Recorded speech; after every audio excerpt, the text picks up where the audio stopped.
I've got plenty of attending peaceful. Are you a school? Hi everyone, I'm Doug Mealy from the Same Kit Different Day podcast, and I've got Sophie King here today as our guest. How are you, Sophie? I'm good, thanks, Doug. Not too bad at all. How are you? Yeah, great, not bad at all. Locked down still, but hoping for a return to normal. So, for the benefit of our listeners, Sophie, if you could tell us what your job role is now and sort of a little bit about your background, I think that would help them.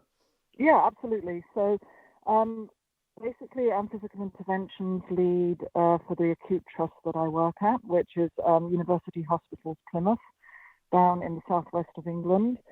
And I've been doing this role for coming up to 2 years actually now, 2 years exactly.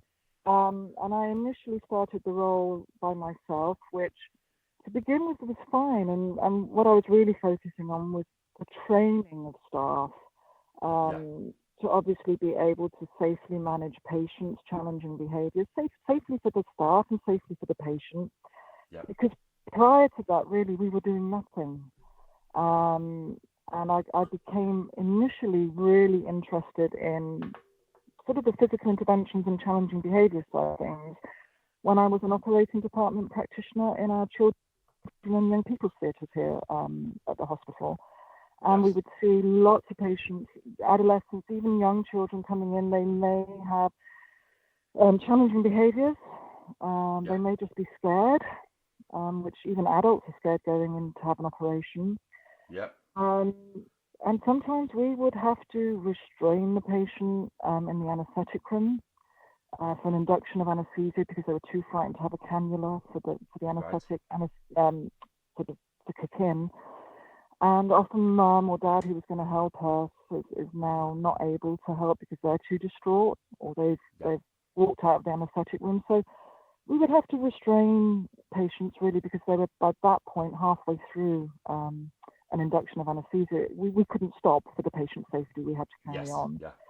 And then the same patients, because I used to work both in anaesthetics and recovery, would wake up following their operation that they just had and often be very confused or trying to get off their trolley, which clearly, if they just had a major operation, would not be safe for them to do. No. So we were having to sort of restrain patients as well in recovery. And I always used to think to myself, Doug, well, am I doing this the right way? Yeah. Is there an actual technique or techniques that we should be using? And what are the warning signs? Could we have preempted any of this in any way? Yeah. And how do we communicate what we've done to the parents or the carers of this young person, or indeed the young person afterwards? And who do I talk to about this? Because I'm not sure, and I don't feel right about it. It's taboo, isn't it? It's a very taboo subject. It's when I started looking into it, nobody really wanted to talk about it, even in the trust. And yes. Then I got to become paediatric clinical educator for acute paediatrics on level 12, so I kind of left theatres behind me. Yeah. That was in about 2013, and I naively thought I'm going to leave all those issues about restraint behind me. I don't have to worry about that anymore. How wrong could I be? With some of the challenging young people that become inpatients for various reasons. And again, I was looking around me thinking, well, these poor nursing staff are trying to keep this patient safe and themselves safe and other patients safe, and they don't know what to do. No. So it was a bit like lifting the lid off Pandora's box and realizing that we didn't really have any provision. And I knew that once I lifted that lid off, I had a choice. I could either stick the lid back on or actually delve into that box and really start to try and do something. And I guess it took a long time to get the role of physical interventions lead set up. So that was April 2018. I got into post, so I obviously applied for it, and I got the job. And then it's taken another year and a half, really, 2 years to get a training team. So technically, I was teaching a lot of people on my own. But now we've got that team in place, the next element of the service is not just about training. It's about trying to reflect from incidents to sort of make changes. because if you don't do that, then you're never going to actually reduce restraint or manage it in a better way or a different way. And that's really what, in this absence of actually being able to do hands-on training or much hands-on training at the moment because of the COVID situation, we've actually really been afforded that opportunity to support staff more in their clinical areas and really analyse a bit more what's going on with the patients, what else could we do to try and address those challenging behaviours and stop them before they stop that cycle. So on the one hand, a positive for COVID has been that we've been allowed to do that. And that's very much a side of the service that I see developing even more and more. If not, it's more important in a way than the training, the actual practical training. And moving forward, it will be about trying to find that balance between the training part of the service and the supporting staff clinically part of the service. So it's been exciting because it's strangely allowed us to move much more quickly with that part of the service. Although when we resume, hopefully, our normal training, or it will never be normal as it was pre-COVID, but our regular training offering, which I'm hoping will be in September, so staff can get on their initial and refresher training. We're going to have an interesting juggling act between those two parts of the service, because I think staff will get used to us being available, and rightly we should be, but it's how we manage that moving forward.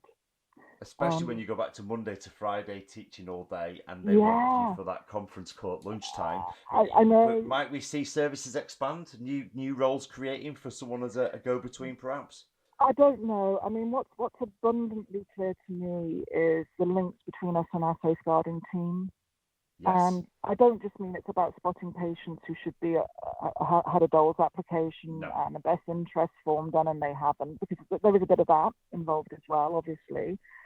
It's just raising concerns about, we've got this patient here, and the ward staff are talking about transferring this patient, for example, to Manchester, which is where he might come from. And they're talking about he might need some kind of restraining therapy to get him safely there. Yeah. Well, actually, that's a lot to think about, isn't it? Because because the DOLS paperwork they're under won't cover them potentially for that transfer. How are we going to do that transfer? What type of vehicle and what type of staff will that entail? What type of restraining therapies are we talking about here? So then we link into our mental capacity lead. Then we might need to link into the complex discharge team. There's so much. The more we look at this, the bigger this is, and we're still learning. We're still an evolving service. But yeah, I'm excited about. I feel really positive about what we've been able to achieve, even though we haven't really been able to do much teaching. We are offering some shorter sessions for staff that are working with challenging patients who are new, as in they've never had any kind of training before. But we're limiting it to 4 hours face to face, and we will be using surgical masks for the hands-on element, and gel and washing of hands pre and post. So we're being really, really careful.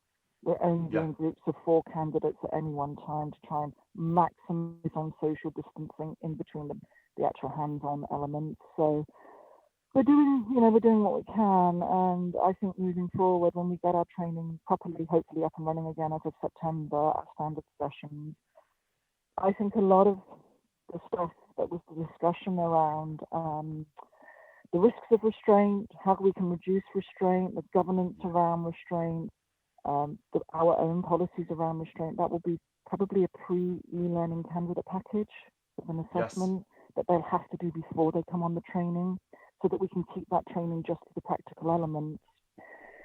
And I think the most important thing is, the thing that I'm most worried about is that we'll miss the discussion of scenario elements of actual incidents, which with candidates, both candidates and trainers learn from that in the classroom environment.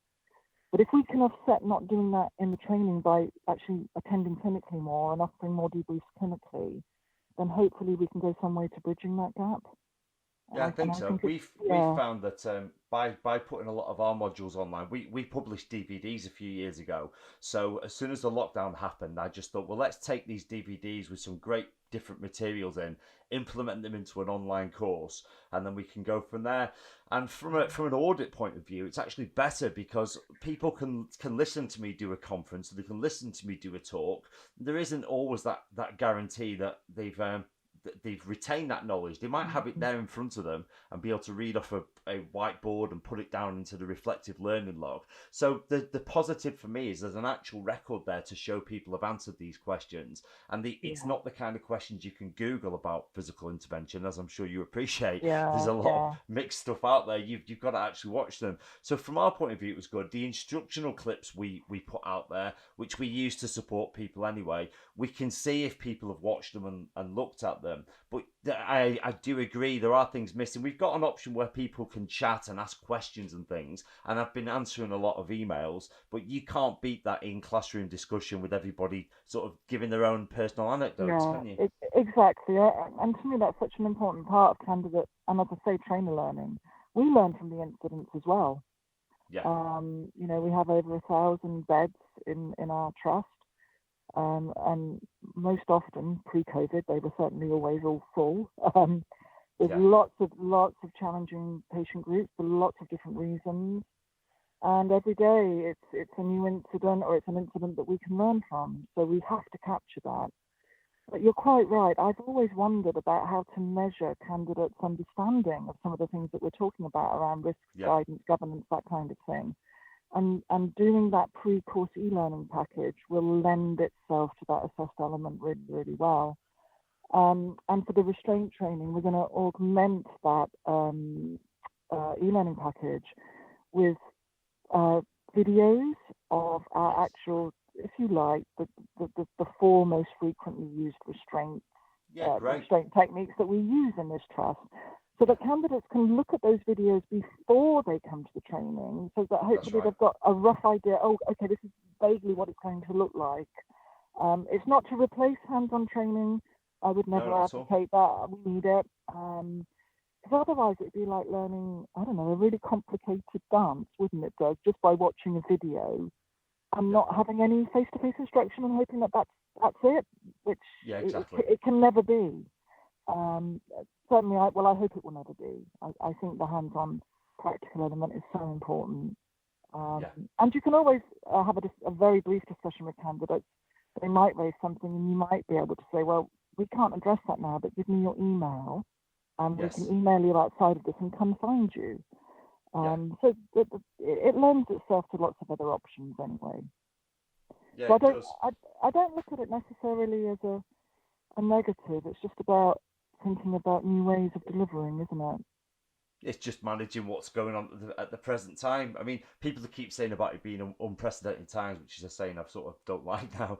But I remember things like the petrol strike. I remember when there was a petrol strike, and at the time, I think it was the late 90s, and I had a martial arts business, and we used to travel around to different places. So we had to sort of try and manage that, and it was back before the days of communications online and things like that. Yeah. So we are going to rise out of this and have things in place. I think there'll be a lot more use of online. I'm hoping there'll be a lot less unnecessary meetings, because we've actually proved that we all don't need to be there for some of the things we're talking about. But yeah, the face-to-face training has got to go back. One thing I did want to talk to you about, I know a few people have put things out there talking about how we shouldn't be doing training, and I'm sort of one of them that's locked myself down and stopped training, mainly because I'd be classed as a super spreader because of the traveling, the places I go and the travel I do. I do get it. Yeah. But I think that the in-house teams like yourselves, as with the police training that's been resuming, we aren't in full lockdown. It's not as if the military took over the streets. It's not as if the supermarkets, we had military handing rations out to people. It was kind of a graded response. We did have an instant lockdown where everyone was told not to, but a lot of people have had to go on. Mental health services have had to go on. Hospitals have had to go on. And if you're in a vehicle with someone double crewed, like a police officer, or you're working in a hospital where it's impossible to social distance, I do understand how a risk assessment can say, well, yeah, we're going to carry on with our training, as you say, in small groups with the necessary measures in place. Yeah. And I think it has to, doesn't it? Well, look, I'm not being funny, Doug, but unless somebody can wave a magic wand and we don't have any challenging patients, Yeah. But that's not going to happen. And the majority of our challenging patients, it's clinically driven. Yes. We're not talking about behaviorally driven, it's clinically driven. And people are feeling more vulnerable, either adults or young people now, more than ever. And I think a lot more of those challenging behaviors are going to perhaps manifest themselves. I think that, if we look at just some stuff that's going on in communities, tensions may be running higher in between family groups. People are all stuck indoors together for long periods of time. These tensions aren't going to go away. And it's really interesting. We have got to collectively come up with a long-term solution or response to how we can move forward, because people keep saying these are unprecedented times. I hear it almost every day, Doug, but you know what? It's not unprecedented anymore, is it? No. I think this is kind of a new way that we have to think of being. Yeah. And I don't think we can all just now keep the shutters up and just think, well, we'll just wait for this to go away, because I'm not sure exactly when that will be. No, or what it looks like, or what that will look like. Yeah, how exactly will that look like? And I also think that a lot of people have sadly died because of COVID, and probably still will. And I think, if nothing else, we can seize on this opportunity, maybe to make some real positive changes. It's given the world a chance to step off that treadmill and think about some of those massively bigger issues, like our ozone layer and unnecessary travel and all of these things. And so I hope we do learn, Doug, to pick up on your previous point. I really hope we do. I hope we can make some fundamental changes on that macro level. Yeah. Now we've seen a rise in the demand for soft restraint equipment. Yeah, and as always, I noticed that on your site. Yeah. Yeah, which has been a real challenge, because we've stopped all face-to-face training, and then we've had people saying we need kit. So we've done a lot of stuff over Zoom, and we offer the kit with training, mainly to prevent reputational risks, so people don't go out there and use it, and because we feel we've got a moral obligation. Now legally, we could just charge more and sort of chuck it out there. So we've put together sort of clips to assist people, especially for our overseas clients, because we had an order of 150 kits from a correctional facility. Now there's no way I could let those go without any kind of assessment or training criteria. So the online stuff has really helped us, and it's enabled people to ask questions. And as you said before, if people turn up, and we don't tend to teach physical intervention skills first, we tend to do the behavior stuff, the conflict resolution. Yeah, and then maybe day 3 we do it. But there's a lot of people, let's take teachers for example, a lot of people that go into a job with no kind of training, and then they don't get the restraint training until September. Now, I'm not suggesting that these people learn kind of like you're learning the guitar from a book, but if they saw some of this is what you must never do, and these are some of the recommended holds, surely that stands them in a better stead for managing an emergency before they get the training. I actually do completely agree. I've been very resistant, Doug, to doing videos or even photographs of some of the techniques, because I'm always a bit worried that people will then assume that means they don't need to do the training. Yes, same with our kit. Yeah, it's not the case, clearly. But we are going to use videos as pre-learning to support the fact that we're doing a much shorter face-to-face. But also, we're working on the photographic standard operating procedure for our sort of top 4 restraint holds, which really is just going to be an aid memoir for staff who've already been trained. Or it might be that somebody's thinking, oh my gosh, I noticed staff are having to do that a lot here and I can't access training at this moment. Let me just have a look at the key principles and the photographs here. That's right. But it's not to replace face-to-face training, but it's to assist and to support in these times when it's not quite so readily available. Now, we first started talking. I think it was a couple of years ago, because you had Yeah. you had some problems that you were looking to manage, or some challenges you're looking to manage, around combative people when they're coming round from sedation. Do you remember? Yeah, I think what you're referring to, Doug, is when I very first got the job of physical interventions lead in 2018, we had a number of suddenly extremely challenging patients in our ICU. Yes. And these are predominantly head injury patients. Yeah. The three that we had all in at one time around May and June of that specific year were all young. Yes. Some of them may have already had challenging behaviors anyway, maybe, for example, autism or ADHD. They were all head injury. And although I would suggest probably about 80% of patients, when they're coming off ventilation and sedation, could wake up with sort of challenging behaviors, because it's sort of like emergence delirium, agitated delirium.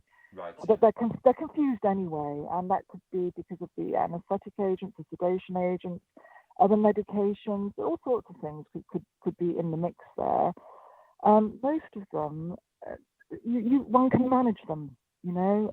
but there's a very small percentage that we were really struggling to manage, and in terms of them trying to hurt themselves by pulling out life-preserving, safety-critical indwelling devices, Yeah. and sort of within that, sort of very uncoordinated lashing out and trying to hurt other staff members. Sometimes we don't even think the patient necessarily knew what they were doing. It was this whole confused agitation that was going Yeah. on, and it was really, really difficult, because some of these patients, it's not so simple as just resedating them.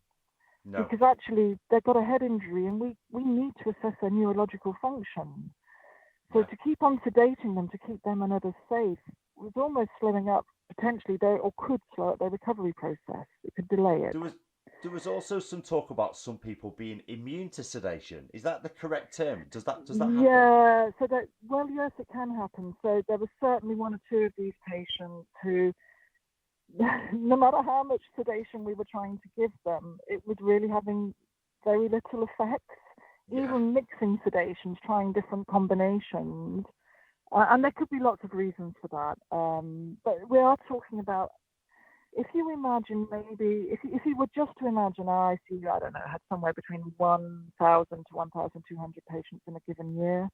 Okay. We're talking about maybe 4 to 6 patients. So we're Okay. talking about a tiny amount of patients that kind of fall into this highly challenging category that would be contraindicated to keep them sedated for long periods of time for their own recovery. But we had to find a safe way of trying to manage this, and it wasn't just even sort of physical restraint. So chemical restraint may be inappropriate or not working. Physical restraint was like sort of not even safe necessarily for the patient or the staff. It was exhausting. It's prolonged as well, and you need so many members of staff Prolonged. for it. Yeah. It was prolonged. Everybody was exhausted by it, and I think the longer a physical restraint goes on for in any singular episode, the more at risk of harm there is, isn't there, for the patient and the staff involved? I attended a conference once, and they said that the amount of time that someone is held for is almost more important than the actual position they're held in. Because we can all Yeah. talk about a safe position of restraint, but for how long? You lie in the same position and you get pins and needles. So if you're being held struggling in Yeah. one position, surely that increases the risk.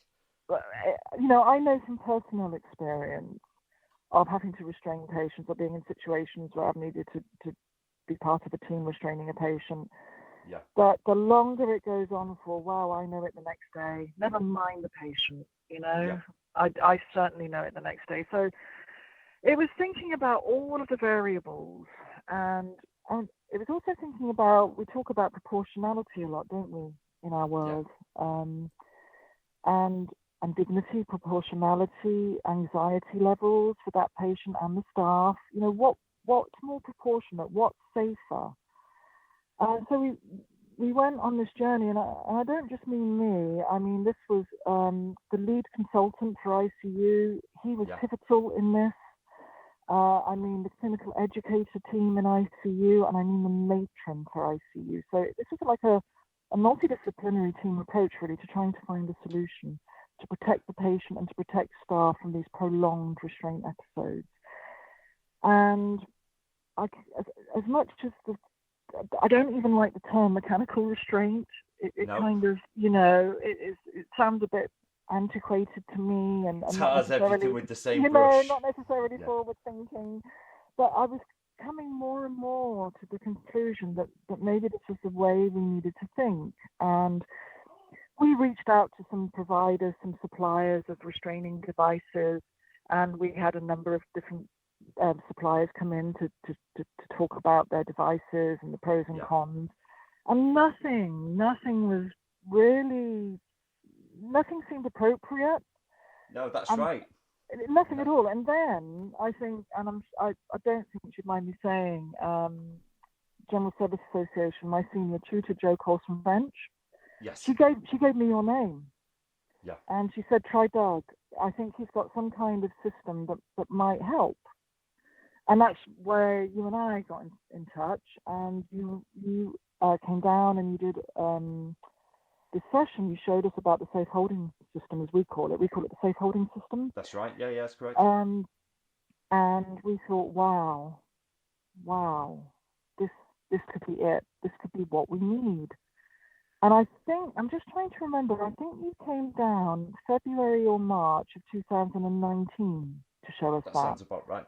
Yeah. Well, I remember it because I remember coming down and I remember walking through the ICU ward with a story in every bed, and then I remember coming down to a side room and we did the presentation in a sort of a side room down there. That's right. And it was a real eye opener because I hear about it and then I see on paper and say, okay, well, this day text says this has happened, but when you're actually there, you can feel it, you can visualize it, I can see the bed space and I can see the machinery that they'd be sort of crocodile rolling off the bed with. So it was quite an eye opener for me being able to come into that environment as well. Well, to me, it's anybody can read an incident form and say, oh, well, why didn't they do that? What about that? And unless you see that space and you see it through the eyes of the people concerned, you can't really understand what happened or what their thought processes were or what the obstacles were and the hindrances and the risks at that moment in time. So I like to visit clinical areas, and where possible, and it's very few and far between, but ICU is one such area, we will teach in their clinical environment. So ICU and children's theatres we teach in their clinical environment so that staff can get the real feel for how it might work in their working environment and what the pitfalls or obstacles might be and what they need to consider. But yeah, so you came down, I reckon it was February, March of 2019, and the consultant concerned, the matron, the clinical educators, and the staff that we got to look at that were very excited that this could be a potential option for us. And Doug, from that moment on until the end of 2019, so from March through to December, we went through a very strict, I guess you'd call it governance process. That's right, yeah. And consultation process to try and move forward with this. So I took it to the physical interventions governance meeting. It went to the safeguarding steering group. Various papers were written. We wrote a standard operating procedure just about the use of this safe holding system for ICU. Yeah. And I've got the document in front of me actually. It's a very meaty SOP. It goes, it's 31 pages. Yeah. And we have a very strict protocol about how to use this. It can only ever be used on this cohort of patients in ICU. Right. And it has to be risk assessed, and it has to be prescribed by the consultant. But there's no getting around that. We can't just suddenly decide willy-nilly that we want to use this system. It's in the nursing care plan, but if it's used, they have to do regular observations on skin integrity breathing, all of the key things that we would want to check. So there's lots of processes in place to safely manage this. And it's one of those weird things, Doug. We got it in, and we got it all past all of our governance and accepted, and there's protocols and SOPs in place. And it was always on the understanding that we would probably only ever need to use it for between 4, 5 or 6 patients in any given year. Looking at the previous you 2 said years, that out of 1,000 patients. looking at the previous 2 years' trends of when we felt we would have recommended the use of the safe holding device if we'd have had it. Yeah. And we used it for the first time in January of this year. So we only got it ratified for use in December, and we used it for the first time in January. Yes. Following all the protocols, everything was followed. And it was very much that patient group that I've said, head injury, young, male, known potentially sort of the family members let us know that he might be a bit challenging on waking up anyway. Yeah. So if you like, that's predictable unpredictability. So we were starting to line the ducks up, thinking, okay, this could be one such situation now. Yes. And an initial trial weaning off sedation was tried to just try and get some kind of measurement for how he would be. Okay. And I think it was clear from that initial moment that this is going to be one that we definitely needed to use the system for. So the consultant prescribed it, and we applied the system when the patient was still sedated. So obviously the thing about this system is, for us, the patient would always be calm. Yes. Before we tried to apply it, because we're doing it in ICU, and then we weaned him off his sedation, etc. And he wore that safe holding system for 24 hours. Yeah. And in the 24 hours he wore it, no other staff members got hurt, and he didn't try to pull out any of his indwelling devices, of which at least one of them was a life-preserving device, and the others were safety critical, without a shadow of a doubt. He would have caused himself significant injury and harm had he have managed to pull them out, which is what he was trying to do. Right. And it was amazing. His recovery, it was incredible, Doug. He actually recovered. We could take the holding system off after 24 hours, about the 24-hour mark. And we'd slackened it off in between. Of course, of course we did. We'd reduced the level of tension on it in between, and tightened it up a little bit. Obviously, doing all of our regular observations and checks as we should be, and reviewing twice a day the appropriateness and the proportionality of it, which we should be doing as part of our protocol. Right. And I can remember I've really had my eyes on this patient and on everything, because it was the first time we were using it. Yeah. And I remember going down on the 3rd day, just to see how the patient was doing. Okay. And I went up to the cubicle and I looked around. I said, "Thomas, where's the patient? Where's the patient?" "Oh, he's walking around." I said, "He's walking around?" And it was like, "Oh yeah, he's made a fantastic recovery. He's walking around." And I was absolutely, I couldn't believe it, Doug, because all of the patients that we'd looked at in the previous 2 years that would have qualified, we think, or would have required the safe holding system that we would have prescribed it for, their recovery was so long. It was taking between 2 to 3 weeks, because we were having to keep resedating them, all of the manual or the hands-on restraint, the manual restraint, the resedating. We could never properly assess their neurological function. The patient was hurting themselves, and staff were getting injured as well. This was unbelievable. That's great. It was fantastic. So in many respects, and I've been thinking about it, I think that using that safe holding system on that patient has actually completely aided his recovery process. It sped it up. Excellent. It's got to be part of the pathway to recovery. Like as you said there, one of the things I did pick up on, and it's almost like you're firefighting, because if they're not aiding their recovery and causing further injuries, you sort of forget about the pathway to recovery, and you think we just got to keep this person alive. Yeah, I know that's what was reiterated to me. exactly. And it's almost like in the past with that patient group, we were on a continual daily cycle of just going around the same cycle. Yes. Wake him up, restrain him, he goes back to sleep, wake him up, restrain him. And it was just this endless cycle. It's a bit like that giant snowball coming down the side of the hill. You need to put a stake in it before it gets bigger and bigger and turns into an avalanche, don't you? Yeah, of course. And this feels very much like with that patient, we absolutely managed to do it. And I sent, with the help of the clinical educators for ICU, we sent out a little survey to all the staff that were involved in the care of that particular patient. Oh, great. Yeah, to just ask them, how do you think this helped? Do you think this minimised patient injury, staff injury? What were the fors? What were the against? And it was so positive, the feedback we got. And unquestionably, and including the consultant concerned, there was the lead consultant all the way through helping us try to get the safeholding system ratified and approved. Undoubtedly, they genuinely believe, as do I, that this really has helped with not only minimising the patient's injury and staff's injury, but actually speeding up his recovery. Great.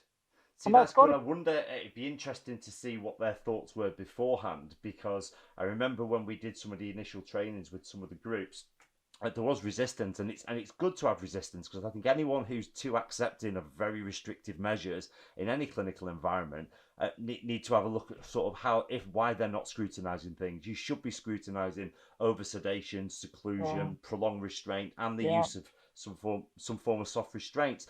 And as much as my job is training people how to use the kit, I mean, let's face it, when you've done it a few times, it's actually quite easy. It's much easier with manuals and with videos, but most of my job is changing people's minds. I have to come in and face sort of people's questions and answer them in a constructive way that's not too defensive, so they don't think it's kind of a sales pitch.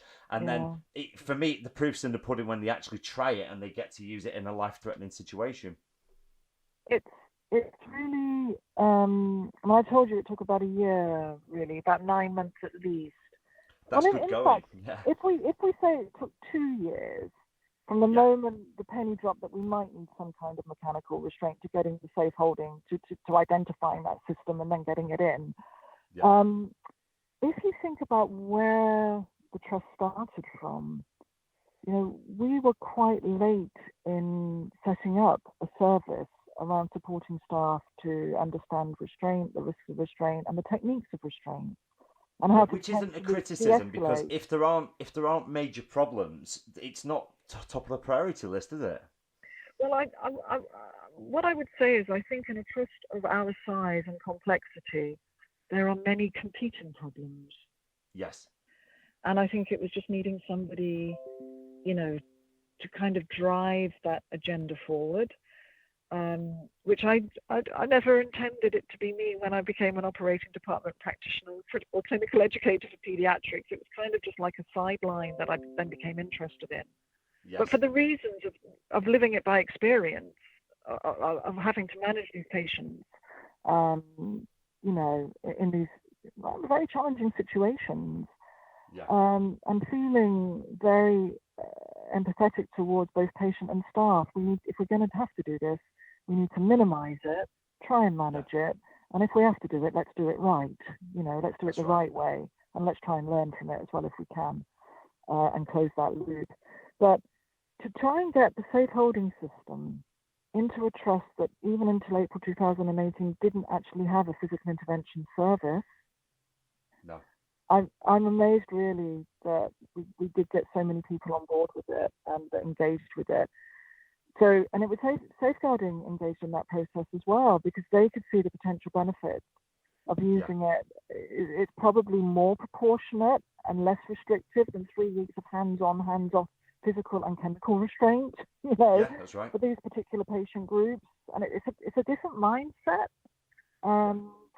And to a trust who was probably very much in its infancy about understanding restraint and acknowledging restraint, in the first place. We did have to go through an awful lot of governance. But then that's not a bad thing, is it? I think that's a good Not at thing. all.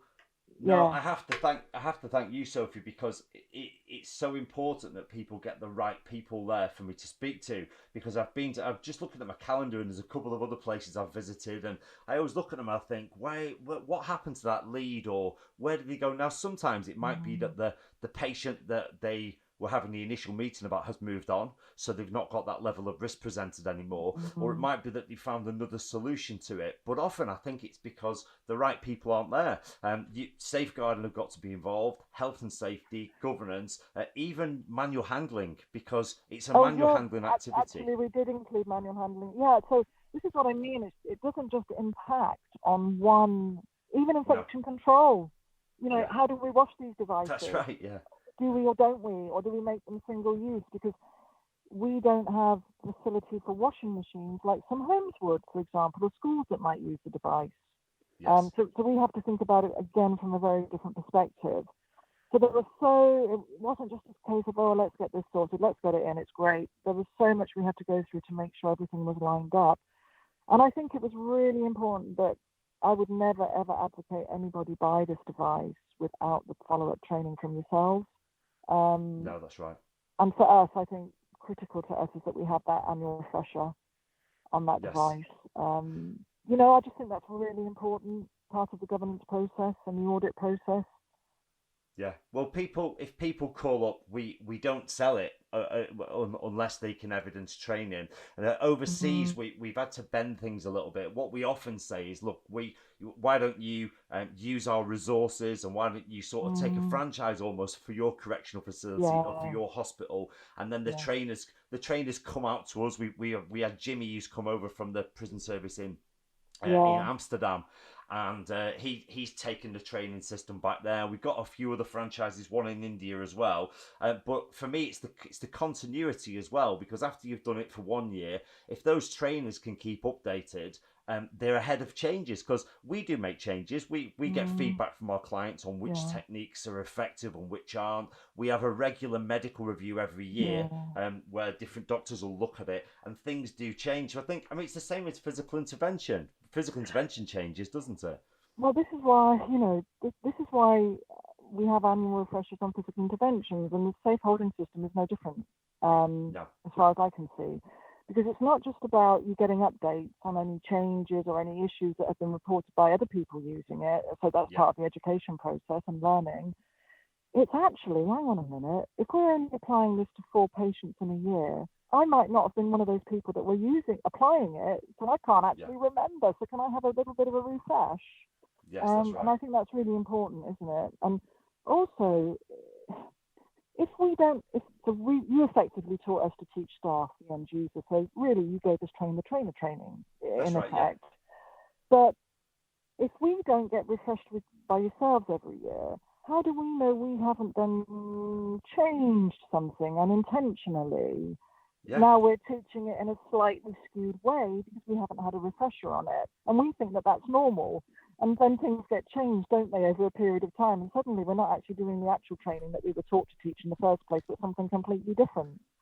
Exactly. And I think it safeguards against that for sure. And I think with this device, I think as many safeguards as we can have in place, which is why we've got such a strict protocol on how to use it and when to use it and who can authorize that. And it was actually quite interesting because the patient in question that I talked about, which is the only patient we've used it on so far, and if you think we're a quarter into the year, aren't we? Just over That's a quarter into the year. So if our prediction of using it between 4 to 6 times a year is correct, that's about right, isn't it? Yeah, absolutely. I mean, we'll have a dent in the statistics because there's nobody really driving around, and hopefully there's not as many. I mean, it's a different place for you, but I was talking to a guest the other day. He talked about there being no shootings or stabbings in his region, so maybe it's more farming accidents around Plymouth, perhaps. Maybe, but there's none of the social interactions that could have led to a patient ending up with a head injury. Yeah. There's none of that, as you say, driving around, so vehicle accidents that could lead to that. So maybe that's a reflection of why we haven't had another one. Yeah. But I would, in a way, we've invested all this time and energy in a system that I hope we never have to use. That's right. Yeah, like any restraint. I'm not willing. I don't want to have to use it again if we can get away with it, which would be absolutely great. But as I said, it is consultant prescribed, but there may be an occasion when it has to be escalated up really, really quickly before the consultant can make that decision, or it can be contacted. Yeah. And in this particular instance, I was called first to advise on this particular patient. And I advised that we use the safe holding system, but that we immediately, I did. But I was very conscious that we were going outside of that consultant prescribed. But as soon as we practically could, got hold of the consultant to prescribe and concur. But it was it's like your dynamic risk assessment, isn't it? You're weighing it up, you're balancing.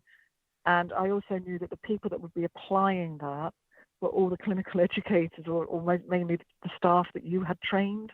So they were the trainers in that device. Yes. And they made sure that all the protocols were followed, and very, very quickly the consultant did prescribe it. And we followed all of our systems and processes, and all the checks were put in, and the patient monitoring. And I'm very happy that we followed everything that we should have done. That's great. It's always great to hear a success story. So what have you got on for the rest of the day, Sophie? Back to work? Yeah, well, I'm sitting in my car in the car park at work because it's the only place, A, I can get a signal, and B, I knew that I wouldn't be disturbed because as long as the helicopter doesn't come in, because I know your car park's got that helipad. Yeah, I'm on the opposite side of the hospital to where the helicopters are, so tactical. hopefully we won't hear any. I haven't heard any going over. Basically, I'm going to go back now and answer a few incidents that have come in over the weekend, and visit a particular ward that has a couple of challenging patients, so I need to look at that. And also design some training for one particular area where they've got some challenging behaviours and a lot of new staff that haven't had any training. So we're going to do like one of these interim 4-hour sessions that I mentioned to you. We'll do a few of those for them. So to be honest, every day is busy. We're just really busy with challenging patients and trying to de-escalate or resolve and advise, really, and sporadic teaching where appropriate, really. Excellent. Well, enjoy the rest of your day. Thanks so much for your time. And it won't be long for it's a refresher on. I'll be coming to see you again. It won't be, Doug. It's in November. I've already checked that out. Okay. Take care. All the best. Thanks, Sophie. Bye now. Thank you. Bye-bye.